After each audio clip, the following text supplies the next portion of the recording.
फणीश्वर नाथ रेणु की कहानी ठेस। खेती बाड़ी के समय गांव के किसान सिरचन की गिनती नहीं करते। लोग उसको बेकार ही नहीं बेगार समझते हैं। इसलिए खेत खलिहान की मजदूरी के लिए कोई नहीं बुलाने जाता है सिरचन को। क्या होगा उसको बुलाकर? दूसरे मजदूर खेत पहुंचकर 1/3 काम कर चुकेंगे, तब कहीं सिरचन राय हाथ में खुरपी डुलाता दिखाई पड़ेगा, पगडंडी पर तौल तौल कर पांव रखता हुआ धीरे धीरे। मुफ्त में मजदूरी देनी हो तो और बात है। आज सिरचन को मुफ्तखोर, कामचोर या चटोर कह ले कोई। एक समय था जबकि उसकी मड़ैया के पास बड़े बड़े बाबू लोगों की सवारियां बंधी रहती थी। उसे लोग पूछते ही नहीं थे, उसकी खुशामद भी करते थे। अरे सिरचन भाई, अब तो तुम्हारे ही हाथ में यह कारीगरी रह गई है सारे इलाके में। एक दिन भी समय निकाल कर चलो। कल बड़े भैया की चिट्ठी आई है शहर से। सिरचन से एक जोड़ा चिक बनवा कर भेज दो। मुझे याद है मेरी मां जब कभी सिरचन को बुलाने के लिए कहती, मैं पहले ही पूछ लेता भोग क्या क्या लगेगा। मां हंसकर कहती, जा जा, बेचारा मेरे काम में पूजा भोग की बात नहीं उठाता कभी। ब्राह्मण टोली के पंचानन चौधरी के छोटे लड़के को एक बार मेरे सामने ही बेपानी कर दिया था सिरचन ने। तुम्हारी भाभी नाखून से खांट कर तरकारी परोसती है और इमली का रस साल कर कढ़ी तो हम कहार कुम्हारों की घरवाली बनाती है। तुम्हारी भाभी ने कहां से बनाई? इसलिए सिरचन को बुलाने से पहले मैं मां को पूछ लेता। सिरचन को देखते ही मां हुलस कर कहती, आओ सिरचन, आज नेनू मत रही थी तो तुम्हारी याद आई। घी की डाढ़ी खखोरन के साथ चूड़ा तुमको बहुत पसंद है ना? और बड़ी बेटी ने ससुराल से संवाद भेजा है। उसकी ननद रूठी हुई है मोती के शीतल पाठ के लिए। सिरचन अपनी पनियाई जीभ को संभाल कर हंसता, घी की सुगंध सूंघ कर आ रहा हूं काकी, नहीं तो इस शादी ब्याह के मौसम में दम मारने की भी छुट्टी कहां मिलती है।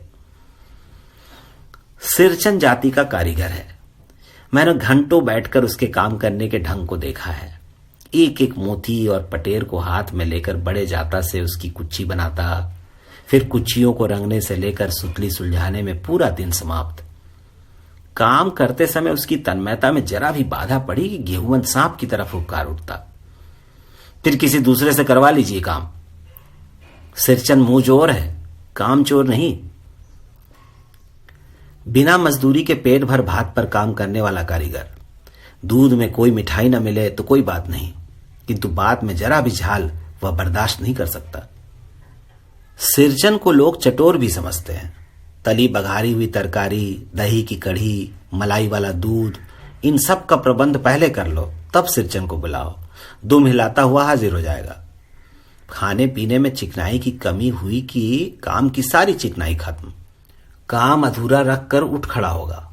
आज तो अब अध कपाली दर्द से माथा टनटना रहा है। थोड़ा सा रह गया है, किसी दिन आकर पूरा कर दूंगा। किसी दिन माने कभी नहीं।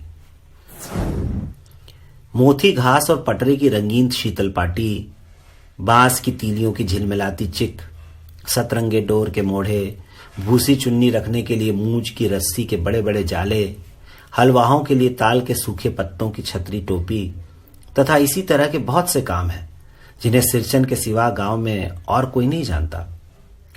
यह दूसरी बात है कि अब गांव में ऐसे कामों को बेकाम का काम समझते हैं लोग। बेकाम का काम जिसकी मजदूरी में अनाज या पैसे देने की कोई जरूरत नहीं। पेट भर खिला दो, काम पूरा होने पर एकाध पुराना धुराना कपड़ा देकर विदा करो। वह कुछ भी नहीं बोलेगा। कुछ भी नहीं बोलेगा ऐसी बात नहीं। सिरचन को बुलाने वाले जानते हैं सिरचन बात करने में भी कारीगर है। महाजन टोले के भज्जू महाजन की बेटी सिरचन की बात सुनकर तिलमिला उठी थी। ठहरो, मैं मां से जाकर कहती हूं। इतनी बड़ी बात? बड़ी बात ही है बिटिया। बड़े लोगों की बस बात ही बड़ी होती है, नहीं तो 2-2 पटेर की पट्टियों का काम सिर्फ खेसारी का सत्तू खिलाकर कोई करवाए भला? यह तुम्हारी मां ही कर सकती है बबुनी। सिरचन ने मुस्कुराकर जवाब दिया था।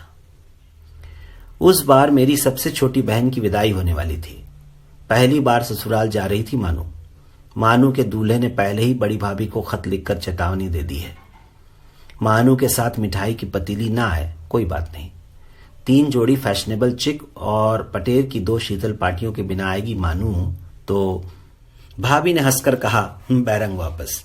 इसलिए 1 सप्ताह से पहले से ही सिरचन को बुलाकर काम पर तैनात करवा दिया था माँ ने।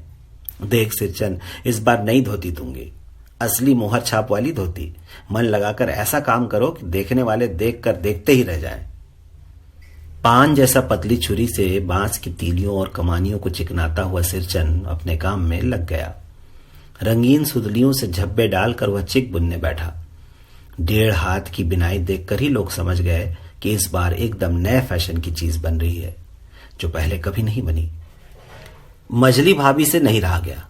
पर्दे के आड़ से बोली, पहले ऐसा जानती कि मोहर छाप वाली धोती देने से ही अच्छी चीज बनती है तो भैया को खबर भेज देती। काम में व्यस्त सिरचन के कानों में बात पड़ गई। बोला, मोहर छाप वाली धोती के साथ रेशमी कुर्ता देने पर भी ऐसी चीज नहीं बनती बहुरिया। मानू दीदी काकी की सबसे छोटी बेटी है। मानू दीदी का दूल्हा अफसर आदमी है। मजली भाभी का मुंह लटक गया। मेरे चाची ने फुसफुसाकर कहा, किससे बात करती है बहू? मोहर छाप वाली धोती नहीं, मूंगिया लड्डू। बेटी की विदाई के समय रोज मिठाई जो खाने को मिलेगी, देखती है ना।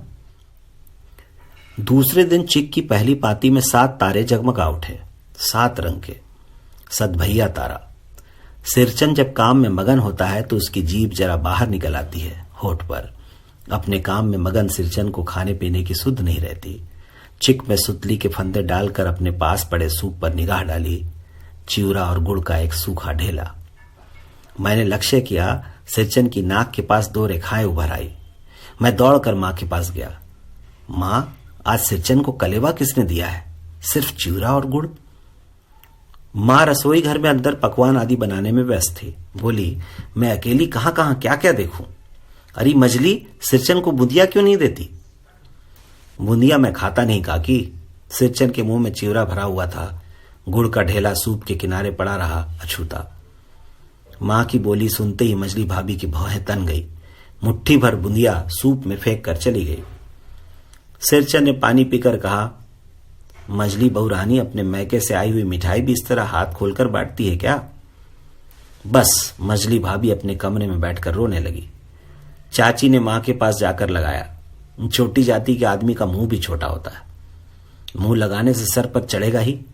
किसी के नैहर ससुराल की बात क्यों करेगा वह? मजली भाभी मां की दुलारी बहू है। मां तमक कर बाहर आई। सिरचन, तुम काम करने आए हो, अपना काम करो। बहुओं से बदकुट्टी करने की क्या जरूरत? जिस चीज की जरूरत हो मुझसे कहो। सिरचन का मुंह लाल हो गया। उसने कोई जवाब नहीं दिया। बांस में टंगे हुए अधूरे चिक में फंदे डालने लगा। मानू पान सजाकर बैठक खाने में भेज रही थी। चुपके से पान का एक बीड़ा सिरचन को देती हुई बोली और इधर उधर देखकर कहा, सिरचन दादा, काम काज का घर, 5 तरह के लोग 5 किस्म की बात करेंगे। तुम किसी की बात पर कान मत दो। सिरचन ने मुस्कुराकर पान का बीड़ा मुंह में ले लिया। चाची अपने कमरे से निकल रही थी। सिरचन को पान खाते देखकर अवाक हो गई। सिरचन ने चाची को अपनी ओर अचरज से घूरते हुए देखकर कहा, छोटी चाची, जरा अपनी डिबिया का गमकौआ जर्दा तो खिलाना, बहुत दिन हुए। चाची कई कारणों से जली भुनी रहती थी सिरचन से। गुस्सा उतारने का ऐसा मौका फिर नहीं मिल सकता। झनकती हुई बोली, मस्खरी करता है?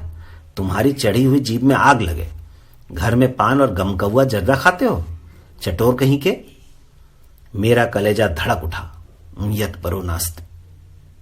बस सिरचन की उंगलियों में सुतली के फंदे पड़ गए। मानो कुछ देर तक वह चुपचाप बैठा पान को मुंह में घुलाता रहा।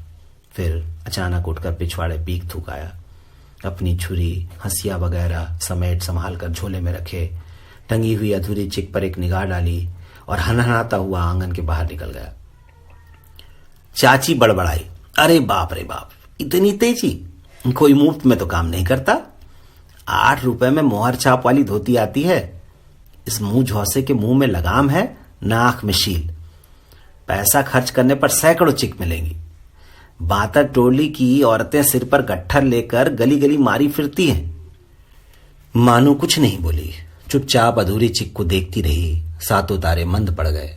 मां बोली, जाने दे बेटी, जी छोटा मत कर मानू, मेले से खरीद कर भेज दूंगी। मानू को याद आया, विवाह में सिरचन के हाथ की शीतल पाटी दी थी मां ने। ससुराल वालों ने न जाने कितनी बार खोलकर दिखलाया था पटना और कलकत्ता के मेहमानों को। वह उठकर बड़ी भाभी के कमरे में चली गई। मैं सिरचन को मनाने गया। देखा एक फटी शीतल पाटी पर लेटकर वह कुछ सोच रहा है।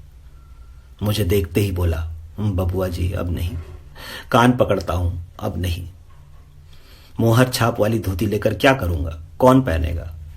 ससुरी खुद मरी, बेटे बेटियों को ले गई अपने साथ। बबुआ जी मेरी घरवाली जिंदा रहती तो मैं ऐसी दुर्दशा भोगता। यह शीतल पाटी उसी की बुनी हुई है। इस शीतल पाटी को छूकर कहता हूं, अब यह काम नहीं करूंगा। गांव भर में तुम्हारी हवेली में मेरी कदर होती थी, अब क्या? मैं चुपचाप वापस लौट आया। समझ गया कलाकार के दिल में ठेस लगी है, वह अब नहीं आ सकता। बड़ी भाभी अधूरी चिक में रंगीन छींट की झालर लगाने लगी। यह भी बेजा नहीं दिखलाई पड़ता, क्यों मानू? मानू कुछ नहीं बोली बेचारी, किंतु मैं चुप नहीं रह सका। चाची और मजली भाभी की नजर न लग जाए इसमें भी। मानू को ससुराल पहुंचाने मैं ही जा रहा था। स्टेशन पर सामान मिलाते समय देखा मानू बड़े जतन से अधूरे चिक को मोड़ कर लिए जा रही है अपने साथ। मन ही मन सिरचन पर गुस्सा हो आया। चाची के सुर में सुर मिलाकर कोसने को जी हुआ। कामचोर, जटोर। गाड़ी आई। सामान चढ़ाकर मैं दरवाजा बंद कर रहा था कि प्लेटफॉर्म पर दौड़ते हुए सिरचन पर नजर पड़ी। बबुआ जी, उसने दरवाजे के पास आकर पुकारा। क्या है? मैंने खिड़की से गर्दन निकालकर झिड़की के स्वर में कहा। सिरचन ने पीठ पर लादे हुए बोझ को उतार कर मेरी ओर देखा। दौड़ता आया हूं, दरवाजा खोलिए। मानू दीदी कहां है, एक बार देख लूं। मैंने दरवाजा खोल दिया। सिरचन दादा, मानू इतना ही बोल सकी। खिड़की के पास खड़े होकर सिरचन ने हकलाते हुए कहा, यह मेरी ओर से है, सब चीजें दीदी, शीतल पाटी, चिक और एक जोड़ी आसनी कुश की। गाड़ी चल पड़ी। मानू मोहर छाप वाली धोती का दाम निकाल कर देने लगी। सिरचन ने जीभ को दांत से काटकर दोनों हाथ जोड़ दिए। मानू फूट फूट कर रो रही थी। मैं बंडल को खोलकर देखने लगा। ऐसी कारीगरी, ऐसी बारीकी, रंगीन सुतलियों के फंदों का ऐसा काम पहली बार देख रहा था।